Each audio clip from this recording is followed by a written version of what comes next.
Could the products that you are selling today be tied to child labor? While in the markets, I found out that a lot of children are performing different activities in the marketplace. That's in the open market. And this season is actually a school season. It's a season where children go to school. And a lot of students are in the market. They are selling one item or the other. And what breaks me really is when you see children who ought to be in school in the markets. You see them in the markets, they do different things in the market.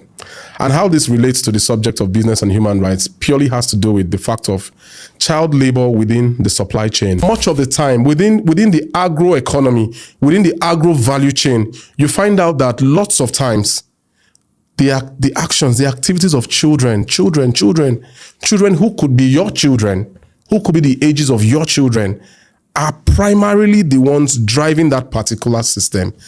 So we must ask ourselves, the ethical questions. Even though we have the answers, but we necessarily cannot be the ones to implement those answers. But your voice matters. Your voice matters.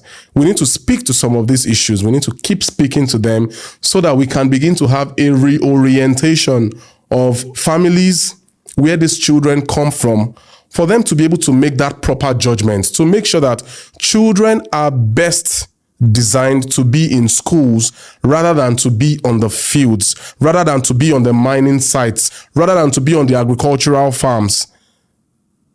So please, let's get this right. Each one, reach one, teach one.